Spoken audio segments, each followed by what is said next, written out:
3 inches in diameter. And the mortars that they go down in are just millimeters beyond that 3-inch diameter on the inner side of the tubes, okay? So we'll talk a little bit about how we're going to load these in just a minute, but I want to show you the components. You have an EMAG, an electric igniter. When the system is firing, it will be sending a pulse to each of those modules, which sends electricity down these 2 wires and ends up that going to the end of the wire. So just like when you plug in something, there's 2 wires. Sometimes it's direct current, sometimes it's alternating current. Anya, you got a battery? I'll give you one. On the back, you're going to do this. At the end of this, I want you to take note of what you're not going to hopefully see, which is what essentially is a match head. Oh, yeah. This has 2 wires going on either side of an inert little piece of, I'll call it cardboard, but it isn't. It is a fiber board. And then there is a little tiny wire that goes across, a bridge wire. And they dip this in a nitrocellulose compound that becomes essentially a match. Yes, I could strike this on the ground and it would pop. Don't do that. But when we apply electricity to the 2 leads of this wire, you're going to see what happens. And basically, each one of these pieces of fireworks has one of these installed.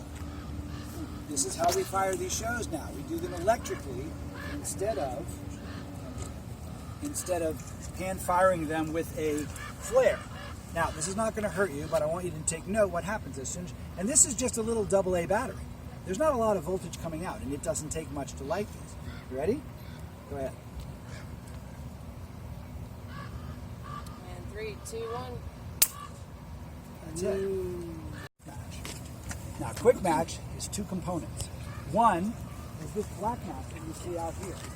This is the paper drawn back, exposed string that is essentially coated with a black powder. Sometimes it's multiple strands within that paper. And I'm going to ignite one of these so that you can see what this looks like. But on some of these shells, you'll see a whole bunch of this bundled up tightly. It's because that's how they come from China. They come that way because often they go on shows where they're being hand lit and they have to be extended so someone can hit a road flare on the end of it.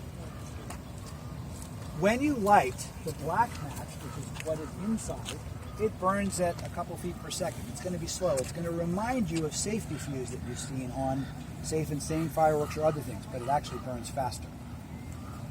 When it hits the paper, it's now looking for air as fast as it can possibly find it.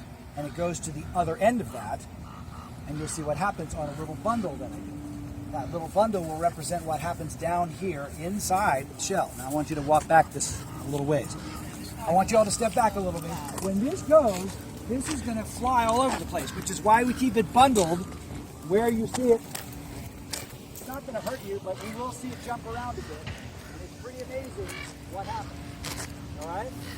So you're going to see when we start burning it, it's just going to go on the black match only. 3, 2, 1. Now see how that's burning? Now watch. Woo! When we place these in the mortars and we wire them, keep in mind that's what we're dealing with. When this is down a tube and it ignites, it will send as much heat, gas, and flame out of that tube 6, 8 feet high. That's why we're nowhere near that when that happens. Okay? Questions?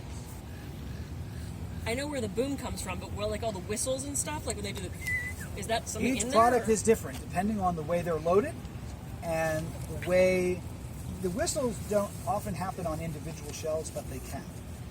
The other thing you're going to notice, and we'll go back over here now, is this little nub at the top on some of these shells. This is called a rising effect. Some people will just call it tail. But what it does is when this lift ignites, this will ignite. And so when it goes up, you'll see like a comet tail trailing behind it. It's easy to spot those ones on the way up. But these are really easily ignited. So when we place these down a mortar, we'll end up putting a piece of masking tape on top of every one that we've seen like this. The reason for that Hold is on, later on top of the mortar, not on top of the product. Sorry. across the opening. Oh, okay. I would have. Yeah. I'm sorry. I just wanted to clarify. That's good. The piece of tape signals to us later that we want to put a foil cap on top of it. because these shells are right near each other. So this one will come out of the tube and a bunch of paper and falling embers will fall right down, maybe into the tube right next to it. The foil will keep something from going down and pre-igniting it at a time other than when we want it to. But it will not stop this thing from shooting out. Okay?